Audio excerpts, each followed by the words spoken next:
Hello students, in our previous session we have completed anther wall का हमने structure complete कर दिया था, जिसमें डिफरेंट लेयर्स जो थी उसके हमने फंक्शंस को कंप्लीट कर दिया था. And in our today session we will study about the microsporogenesis, the process through which microspores are formed from microspore mother cell. Let's start this topic.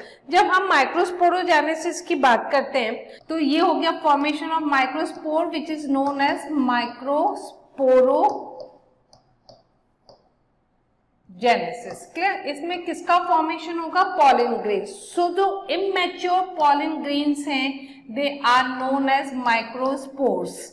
Clear? ध्यान देना, आगे मैंने एक पॉइंट लिया है immature pollen grains are known as microspores, क्योंकि आगे और वैरायटी में चेंज आता रहेगा. जब हम मैच्योर पोलन ग्रेन्स की बात करेंगे तो mature pollen grains are known as male gametophyte. तो कंफ्यूज मत होना. तो जो माइक्रोस्पोर का फॉर्मेशन है दैट इज पोलन ग्रेन, वो किससे होता है? तो सबसे पहले primary sporogenous tissue. Let's recall, हमने जब एंथर का डेवलपमेंट पढ़ा था तब हमने देखा था कि जो आर्किस्पोरियल सेल्स होती हैं, ये archesporial cells periclinal division show करके आपको क्या बनाया था? आर्किस्पोरियल सेल्स ने जब उनमें पेरिक्लाइनल डिवीजन हुआ तो आपको दो सेल्स मिली थी, उसमें थी प्राइमरी पैराइटल सेल्स. ये प्राइमरी पैराइटल सेल्स तो एंथर वॉल बनाने के काम में आई, और दूसरी आपकी बनी थी प्राइमरी स्पोरोजिनस सेल, जिसको हमने वहां पर फर्दर स्टडी नहीं किया था. स्ट्रक्चर है जो आप फ्लो चार्ट बनाएंगे उसको आप कंटिन्यूस बनाते रहेंगे क्योंकि टॉपिक आगे बढ़ता जाएगा. तो हमने देखा कि जो आर्किस्पोरियल सेल्स हैं वो डिवाइड होती है पेरिक्लाइनल डिवीजन शो करके, और उसमें फर्स्ट बनता है प्राइमरी पैराइटल सेल्स और दूसरी बनती है प्राइमरी स्पोरोजिनस सेल. तो these are the primary sporogenous cell. Clear? ये primary sporogenous cell continuous divide होगी. तो सिमिलर, कंफ्यूज मत होना, डिवीजन माइटोसिस ही होगा क्योंकि जो प्राइमरी स्पोरोजिनस सेल है वो 2n है, और ये कंटिन्यूस डिवाइड होकर बनाएगी mass of sporogenous cells. Clear? ये जो स्पोरोजीनस सेल बनी है इसको हम दूसरा नाम देते हैं माइक्रोस्पोरोसाइट, जो आपको यहां दिख रहा है. क्लियर? माइक्रोस्पोरोसाइट्स बन गई. कंफ्यूज मत होना. क्लियर? तो आर्किस्पोरियल सेल का हमें समझ में आ गया. जो प्राइमरी स्पोरोजिनस सेल है वो कंटिन्यूअसली डिवाइड होगी एंड दैट डिवीजन हमने लिख दिया कि माइटोसिस होगा, और उसकी वजह से मास ऑफ स्पोरोजिनस सेल बनेगी which is known as microsporocyte. अगर हम डायग्राम देखें तो ये प्राइमरी स्पोरोजिनस सेल थी और इसने कंटिन्यूअस डिवाइड होकर मास ऑफ सेल्स का फॉर्मेशन कर दिया. अब इन मास ऑफ स्पोरोजिनस सेल में से कुछ सेल्स की बात कर रहे हैं. Some cells starts behaving as a microspore mother cell. MMC means microspore mother cell. किस तरह से? तो ये बहुत सारी सेल्स का फॉर्मेशन हो गया. अब इसमें से कोई एक cell, for example this, starts behaving as a microspore mother cell की तरह इसने बिहेव करना स्टार्ट कर दिया. तो माइक्रोस्पोर मदर सेल जो है वो अपने चारों तरफ एक थिकनिंग फॉर्म करेगी and that thickening is known as callose. Callose की थिकनिंग बना देगी अपने चारों तरफ. ध्यान रखना, कैलोज क्या है? दैट इज अ ग्लूकेन है. क्लियर? बीटा-1,3 ग्लूकेन की बात हम यहाँ करते हैं. पॉलीसैकेराइड है. नॉर्मल सेल वॉल तो प्रेजेंट है थी सेल के चारों तरफ. कैलोज जो है, कैलोज को एक सेकेंडरी सेल वॉल भी कंसीडर किया जा सकता है. क्लियर? तो सेकेंडरी सेल वॉल बना देती है अपने चारों तरफ, जिसकी वजह से ये सेल एकदम स्फेरिकल हो जाती है और बाकी सारी सेल्स के साथ में जो इसका जंक्शन होता है प्लाज्मोडेस्माटा का जंक्शन, वो ये ब्रेक कर देती है. Clear? I am repeating again कि जो मास ऑफ स्पोरोजिनस टिश्यू है उसमें से some cells starts behaving as a, almost यहाँ पर हम सम सेल की बात इसलिए करते हैं क्योंकि जो पॉलन ग्रेन्स है ना बहुत लार्ज नंबर में बनते हैं, तो हो सकता है सबकी सब भी माइक्रोस्पोर मदर सेल की तरह बिहेव करे. तो जो माइक्रोस्पोर मदर सेल होती है, microsporocytes which are also known as microspore mother cell, ये अपने चारों तरफ कैलोस की थिकनिंग बना देती है ये जो कैलोज है वो उसको प्रोटेक्ट करके रखता है ना, एक टाइप का पॉलीसैकेराइड है कैलोज। तो कैलोज इस माइक्रोस्पोर मदर सेल को प्रोटेक्ट करके रखेगा किसी भी स्ट्रेस से। जैसे ये जो माइक्रोस्पोर मदर सेल है ये प्रोमिनेंटली अलग से दिखाई देना स्टार्ट हो जाएगी। क्लियर हुआ? यहाँ तक समझ में आया पॉइंट? क्लियर। अब हम इसको थोड़ा सा क्लियर कर देते हैं कि अब ये जो माइक्रोस्पोर मदर सेल है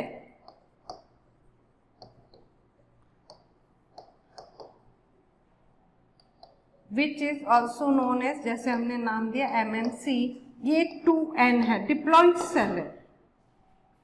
दिस अंडरगो मियोसिस, क्योंकि इस मियोसिस की वजह से बनेंगे माइक्रोस्पोर्स। क्लियर?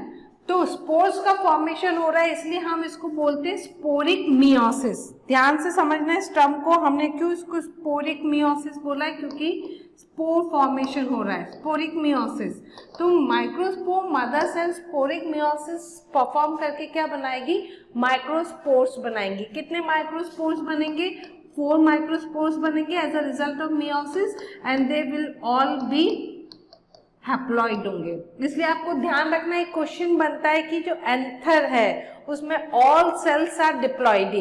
क्लियर? टैपिटम को हटा दो तो वो पॉलीप्लॉइडी शो करती है, वो आपने एक अलग पॉइंट पढ़ा।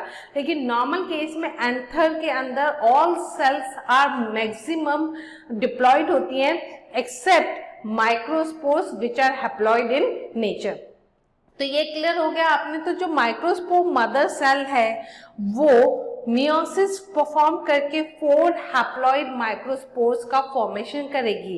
अब ये जो माइक्रोस्पोर्स हैं, जैसे हमने यहाँ देखा कि ये एक माइक्रोस्पोर मदर सेल थी और इसने 4 सेल्स को फॉर्मेशन किया। अब ये 4 सेल्स जो हैं, क्योंकि जो मदर सेल थी उसके चारों तरफ भी कैलोस की बाउंड्री थी, तो ये जो माइक्रोस्पोर्स है ये भी कॉमन कैलोस वॉल से आपस में जुड़े रहेंगे। जैसा हमने टैपिटम में पढ़ा था कि वो कैलेज एंजाइम रिलीज करती है, तो वो जो कैलेज एंजाइम है वो इस कैलोस को ब्रेक करेगा, जिसकी वजह से due to the effect of callase enzyme ये माइक्रोस्पोर्स फिर रिलीज हो जाएंगे, सेल्स हैं वो आपस में एक दूसरे से रिलीज हो जाएगी, क्योंकि जो कैलोस बाउंड्री है यहाँ से निकल जाएगी। क्लियर हुआ ये पॉइंट? तो हमने यहाँ पर जो पूरा मेथड पढ़ा उसके अंदर हमने पढ़ा कि किस तरह से माइक्रोस्पोर का फॉर्मेशन होता है, कि जो माइक्रोस्पोर मदर सेल है वो मियोसिस करके आपको 4 हैप्लॉइड माइक्रोस्पोर्स बनाएगी। जैसा हमने अभी पढ़ लिया कि चारों जो माइक्रोस्पोर्स हैं वो कलेक्टिवली जब साथ में रहते हैं तो this structure is known as tetrad. ये आपको ध्यान रखना है। Clear? When 4 microspores are joined together by a callose lining, this structure is known as tetrad.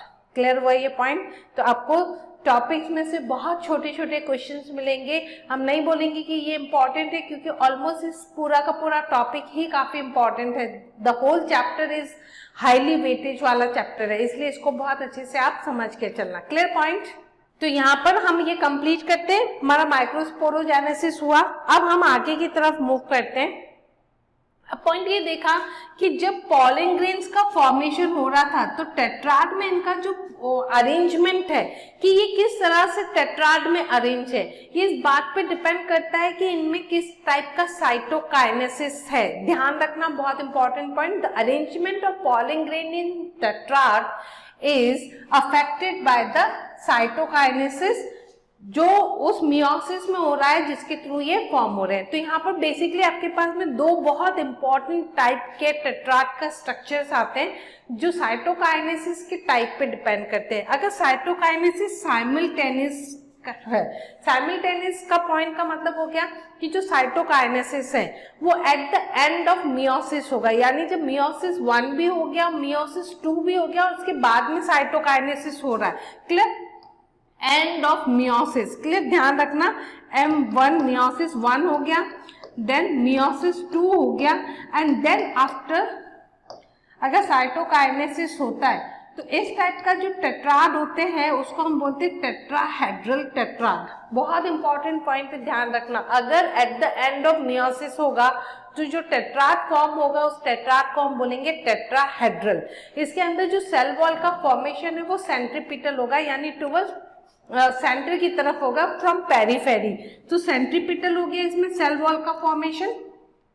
Clear? जो एपोजिशन का हमने प्रोसेस पढ़ते हैं सेल वॉल फॉर्मेशन का, तो इनमें सेल वॉल सेंट्रीपिटल होगा and that is more commonly known example of dicotyledons. Clear? तो डायकॉट्स के अंदर साइमल्टेनियस टाइप का सेल डिवीजन साइटोकाइनेसिस होता है और उसकी वजह से जो टेट्राड का फॉर्मेशन होता है वो होता है आपका टेट्राहेड्रल। क्लियर? अब आता है सेकंड पॉइंट। सेकंड पॉइंट में क्या होगा, साइटोकाइनेसिस कितनी बार होगा? 2 टाइम्स, यानी मियोसिस 1 हुआ, उसके बाद साइटोकाइनेसिस, देन वापस मियोसिस 2 हुआ एंड देन वापस हुआ साइटोकाइनेसिस। तो जब इस तरह से प्रोसेस कंटिन्यूस चलेगा तो उसकी वजह से जो टेट्राड का फॉर्मेशन होगा वो होगा आइसोबायलैटरल टेट्राड। ध्यान रखना, आपको ये दोनों पॉइंट्स बहुत अच्छे से याद रखने, एनसीईआरटी में मेंशन नहीं है, ये नीट का टॉपिक है। क्लियर? तो टेट्राहेड्रल फॉर्म हुआ और साथ साथ में आपका आइसोबायलैटरल हुआ। इसमें सेंट्रीपिटल होगा तो इसमें सेंट्रीफ्यूगल होगा, यानी फ्रॉम ल्यूमेन टू पेरिफेरी जाएगा तो सेंट्रीफ्यूगल हो गया। और लास्ट में अगर ये डायकॉट का कॉमन टाइप का टेट्राड फॉर्मेशन का मेथड है, सक्सेसिव टाइप वाला जो है वो आपके मोनोकॉटिलिडन्स का एक कॉमन टेट्राड फॉर्मेशन का प्रोसेस है। क्लियर हुआ ये पॉइंट? तो ये हमने यहाँ पर से दोनों टॉपिक को कंप्लीट कर दिया। तो अभी आपने 2 टाइप के टेट्राड को देख लिया। The first tetrad is tetrahedral जो डायकॉट्स के अंदर फॉर्म हुआ है, और सेकंड टाइप का आपने देख लिया दैट इज आइसोबायलैटरल जो मोनोकॉट्स में बना है। अब अदर देन दीज 2 टाइप के टेट्राड को यहाँ डायग्राम से देखते हैं। उसमें जो सबसे फर्स्ट है, जैसे सक्सेसिव टाइप जो हमने देखा which is more common in monocots, जिसमें आफ्टर एवरी डिवीजन यानी साइटोकाइनेसिस 2 बार होगा क्योंकि 2 बार न्यूक्लियस का डिवीजन हो रहा है। तो मोनोकॉट्स के अंदर होने वाला और उसकी वजह से आपको आइसोबायलैटरल टेट्राड का फॉर्मेशन होगा। And the second one, the important जो डायकॉट्स में दिखाई देता है तो वो है आपका टेट्राहेड्रल फॉर्मेशन, जिसके अंदर आपको simultaneously at the end of cell division, meiosis के एंड में ही आपको सिर्फ एक बार साइटोकाइनेसिस होता हुआ दिखाई देगा। तो ज्यादा अगर हम एडवांस की बात करें तो ज्यादा एडवांस जो है वो आइसोबायलैटरल है, because the monocots are considered as advance compare to dicots. Clear हुआ ये पॉइंट? अभी जैसा हमने कहा कि अदर देन दिस 2 टेट्राड और भी दूसरे टाइप के टेट्राड्स मिलते हैं, यानी टोटल 5 टाइप के टेट्राड्स हैं। उसमें सबसे फर्स्ट है लीनियर, चारों के चारों पॉलन ग्रेन्स जो है माइक्रोस्पोर्स वो लीनियरली अरेंज्ड हैं। नेक्स्ट नंबर पे आता है टी शेप्ड, इसके अंदर जो आपके माइक्रोस्पोर्स हैं they are arrange in a T manner. Clear? आपको दिख रहे ऊपर 2 हैं एंड देन नीचे 2 लीनियर फॉर्म में अरेंज है, जिससे आपको एक अल्फाबेट टी का शेप दिखाई देता है। क्लियर? फिर आता है डेक्यूसेट। डेक्यूसेट को आप जब देखते हो तो ये है स्ट्रक्चर जो आपको बहुत ज्यादा कॉमन मैग्नोलिया में दिखाई देता है। तो आपको ये जनरली एग्जाम्पल्स याद नहीं करने हैं, लेकिन आपको इन 5 टाइप के टेट्रास का नाम आना चाहिए, जिसमें हमने सबसे पहले पढ़ लिया टेट्राहेड्रल, आइसोबायलैटरल, देन आता है लीनियर, देन आता है आपका टी शेप और लास्ट में आता है आपका डेक्यूसेट। तो there are 5 types of tetrad का फॉर्मेशन होता है। Clear point?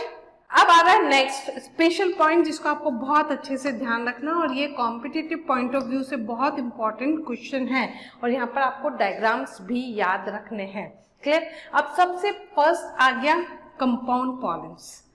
कंपाउंड पॉलेंस का अभी हमने देखा कि सबसे पहले टेट्राड बनते हैं और वो टेट्राड फिर कैलेज एंजाइम के इफेक्ट्स में वो सारे पॉलन ग्रेन्स एक दूसरे से फ्री हो जाते हैं। क्लियर?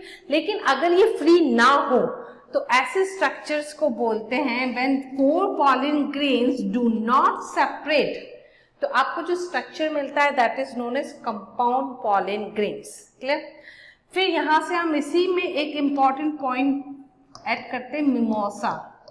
मिमोसा प्लांट्स के अंदर जो मिमोसेसी फैमिली का मेंबर है मिमोसा प्यूडिका, जिसको आपने टच मी नॉट के नाम से आप जानते हो, तो मिमोसा के अंदर 6 to 8 और 64 पॉलन ग्रेन्स एक साइड में रहते हैं। और ये जो pollen grain compound pollen grain का फॉर्मेशन होता है, जो इतने लार्ज नंबर के पॉलन एक साथ में रहते हैं, उनको मेस्यूली बोलते हैं। ठीक है, काफी इंपॉर्टेंट है ये क्वेश्चन, और ये टर्म जो है वो बहुत इंपॉर्टेंट है। Compound pollens in Mimosa is known as massulae. Massulae क्यों बोलते हैं? क्योंकि नियर अबाउट 6 to 8 और maximum can be 64 pollens can help together. Clear? Massulae हो गया तो कंपाउंड पॉलन ग्रेन्स। उसके अलावा जो दूसरे एग्जांपल्स हम यहाँ देख रहे हैं, ड्रोसेरा हमने देखा है, इंसेक्टिवोर्स प्लांट है, टाइफा एंड हाइड्रिला जैसे हमने देखा है, they are the aquatic plants. Clear? फिर आता है साइपेरेसी फैमिली। जो साइपेरस प्लांट है, इन प्लांट्स के अंदर क्या होता है कि 4 पॉलन ग्रेन्स का फॉर्मेशन होता है, 4 माइक्रोस्पोर्स बनते हैं, क्योंकि एक सेल जब मियोसिस करेगी तो 4 हैप्लॉइड सेल्स बनेंगी।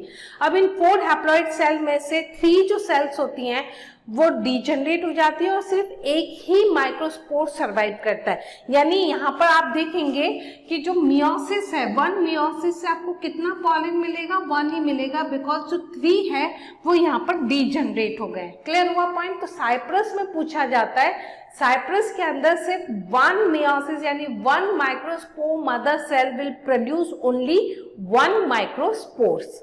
क्लियर? फिर आया सेकंड, पॉलीस्पोरी। पॉलीस्पोरी यानी आपने देखा है कि नॉर्मल एक मियोसिस से आपको कितनी सेल्स मिलती है? 4 ही सेल्स मिलती है, but sometimes 1 microspore mother cell आपको 4 से ज्यादा सेल प्रोड्यूस कर देती है। क्लियर? पॉलीस्पोरी ये आपको दिखाई देता है कस्कुटा में। तो ध्यान देना कि मोर देन 4 पॉलन ग्रेन्स का जब फॉर्मेशन हो जाता है तो उसके अंदर उस स्ट्रक्चर को हम बोलते हैं पॉलीस्पोरी। क्लियर हुआ ये पॉइंट? तो कस्कुटा हमने एग्जांपल ले लिया, तो कंपाउंड पॉलेंस के बारे में हमने पढ़ लिया, साइप्रस का एग्जांपल लेकर हमने एक स्ट्रक्चर पढ़ लिया, और लास्ट में कस्कुटा का एग्जांपल लेकर भी हमने पॉलीस्पोरी को हमने यहाँ पर कंप्लीट किया। Clear point? अब आता है एरिस्टोलोकिया। एरिस्टोलोकिया को पाइप वाइन प्लांट्स भी बोलते हैं। इसमें इसका जो सबसे सिग्निफिकेंट पॉइंट यही है कि जो हमने 5 टाइप के डिफरेंट टेट्रास पढ़े एरिस्टोलोकिया में, ऑल 5 टाइप्स के टेट्रास मिलते हैं। क्लियर? अब आ रहा है दूसरा important topic, that is Calotropis. आपने पढ़ा हुआ है, मिल्क वीट कहते हैं इसको। ये जिस फैमिली को बिलोंग करता है वो है एस्क्लेपिएडेसी फैमिली, और कई बार आपको एपोसाइनेसी फैमिली भी आएगा। तो एस्क्लेपियोडी इसकी सब फैमिली कंसीडर होती है, और जो मेन फैमिली है वो एपोसाइनेसी फैमिली। इसलिए कंफ्यूज मत होना कि कौन सी फैमिली की बात हो रही है। तो एपोसाइनेसी फैमिली है एंड एस्क्लेपिएडेसी इज अ सब फैमिली। उसको बिलोंग करता है Calotropis which is a milk wheat. जब हम इसका डायग्राम देखते हैं और साथ साथ में ऑर्किड्स, यानी जो दूसरी फैमिली आ जाएगी वो आपकी ऑर्किडेसी फैमिली आ जाएगी। तो ये जो 2 फैमिलीज हैं, इनके अंदर जो पॉलन ग्रेन्स हैं, ये पॉलन ग्रेन्स एक स्पेशल स्ट्रक्चर फॉर्म करते हैं विच इज नोन एज पॉलिनियम, जो आपको यहाँ दिख रहा है। ये पॉलिनियम वाला एरिया है जिसमें ये आपको जो डॉट्स दिखाई दे रहे हैं, these are the pollens. Clear? ये आपने देखा है मिल्क वीट का फ्लावर है, और ये है एक्चुअल पॉलिनिया। तो इस पॉलिनिया के अंदर ट्रांसलेटर ऑपरेटर्स के बारे में भी क्वेश्चन बनता है, जो आपको दिखाई देगा आप जब प्रैक्टिस करेंगे। तो ट्रांसलेटर्स होते हैं जो इनको एक मेन लोब से 2 पॉलिनिया को आपस में कनेक्ट करके रखते हैं, पॉलिनियम को। तो pollinium they are the sticky group है पॉलन ग्रेन्स का, जो आपको दिखाई देगा कैलोट्रोपिस और एस्क्लेपिएडेसी फैमिली या फिर एपोसाइनेसी फैमिली के नाम से भी क्वेश्चन बन सकता है। इंपॉर्टेंट एग्जाम्पल है दोनों के दोनों, इसलिए बहुत अच्छे से ध्यान रखना इस टॉपिक को। तो हॉर्न दिखाई देता है, आपने कैलोट्रोपिस का फ्लावर देखा है, कॉरोला दिखाई देते हैं, ऊपर कोरोना जो रिंग बना के रखती है, और उसके अंदर प्रोटेक्टेड एंथर, और एंथर के बिल्कुल सेंटर के अंदर प्रेजेंट होता है गाइनोशियम, जो आपको बहुत रेयरली दिखाई देता है बाहर से। अब आता है कि जब एंथर के अंदर पॉलन ग्रेन्स बन जाते हैं तो इन पॉलन ग्रेन्स को एंथर को बाहर रिलीज करना होता है। क्लियर? उसके लिए एंथर को हमने देखा कि जो मैच्योर एंथर है उसके अंदर आपको टेपिटम और मिडल लेयर दिखाई नहीं देती, क्योंकि वो नरिशमेंट में इन्वॉल्व है, इसलिए वो आपको दिखाई नहीं देंगे। अब बची कौन? एंडोथेशियम और एपिडर्मिस। तो हमने देखा कि एपिडर्मिस का काम प्रोटेक्शन देना है, वेयर एज जो एंडोथेशियम है उसका काम है डेहिशंस करना। तो जब एंथर मैच्योर हो जाएगी तो हमने देखा कि जहाँ एक्सोथेशियम में फाइब्रस थिकनिंग एब्सेंट होती है उस पॉइंट को हमने स्टोमियम बोला था।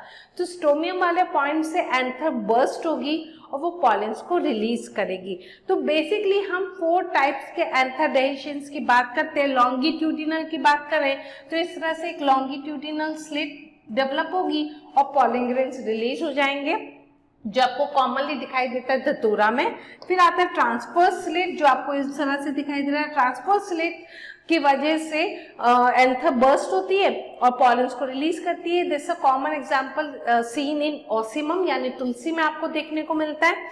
देन आता है पोरस जो सोलेनम है, सोलेनम के अंदर पोरस बनता है यानी छोटे छोटे पोर्स का फॉर्मेशन होगा और उस पोर्स में से फिर पॉलन ग्रेन्स बाहर रिलीज हो जाएंगे। और लास्ट में होता है वल्व्यूलर, ठीक है। बर्बेरिस में वल्व्यूलर के अंदर जो लेयर्स है वो इस तरह से वाल्व्स की तरह ऊपर ओपन होती हैं और जिस तरह से आपने भिंडी को फटते हुए देखा होगा वो तो फ्रूट का डेहिशन से to release seed, but same type का ही वल्व्यूलर होता है जिसमें जो वॉल्स हैं वो ऐसे फोल्ड होकर ऊपर की साइड पे टर्न हो जाती है और फिर अपने अंदर जो पॉलन ग्रेन्स है उसको रिलीज कर देती है। तो these are the methods of anther dehiscence. Clear?